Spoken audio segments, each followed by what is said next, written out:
J'avais un peu laissé Scilab de côté, j'avais pas un très bon niveau. J'avais une compréhension rapide et globale des mécanismes de Scilab, mais pas une compréhension fine qui me permettait d'être en confiance pour traiter l'intégralité des questions. L'organisation du cours est ultra logique, on commence par les bases et on monte en puissance, assez rapidement. Je sentais que je prenais confiance assez rapidement du coup, et c'est ça qui est intéressant.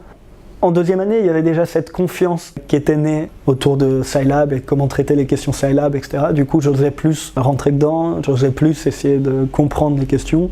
Une fois qu'on a acquis les bases dans Scilab, monter, c'est pas forcément très compliqué. Quand je voyais du Scilab, j'étais content. J'ai traité toutes les questions de Scilab des concours. Je pense que c'est ce qui m'a permis d'avoir eu 20 dans plusieurs épreuves de maths.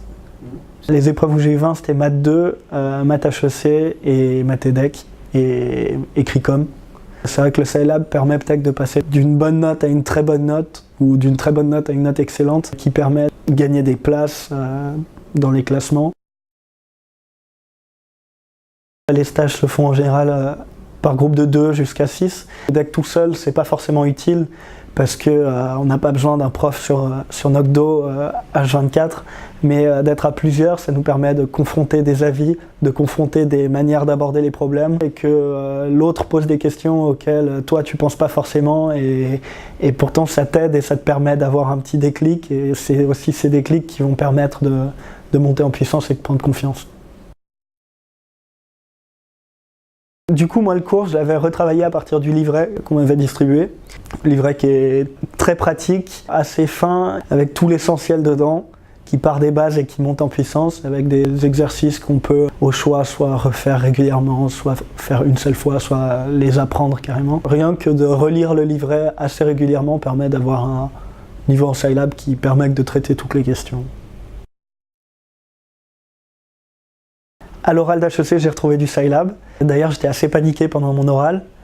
J'avais planté la question de cours. Ils m'ont fait redémontrer toute la question de cours, ce qui fait que j'étais ultra perturbé, ultra paniqué. En plus, c'était ma première épreuve d'oral HEC.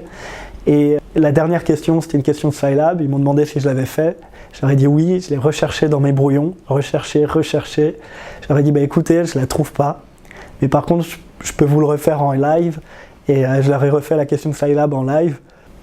Et ça a marché. Enfin, quand tu vois un élève qui arrive à faire une question de Scilab comme ça en live, tu te dis ok, c'est bon, il a bossé, ok, surtout il comprend ce qu'il fait. Enfin, tu te dis la question de cours, c'était juste une erreur, c'était un mauvais souvenir, il s'est embrouillé, le stress l'a pris, etc. J'avais très mal commencé mon oral, mais bien, voire très bien fini mon oral entre la question de Scilab, qui m'avait redonné confiance aussi. Mais c'est vrai que se donner confiance pendant l'oral, c'est décisif à réaliser une bonne performance ou pas. Toujours moyen de rebondir, même si les profs qui sont en train de te noter te regardent en se disant qu'est-ce qu'il a l'air con et en rigolant. Faut garder son sang-froid et puis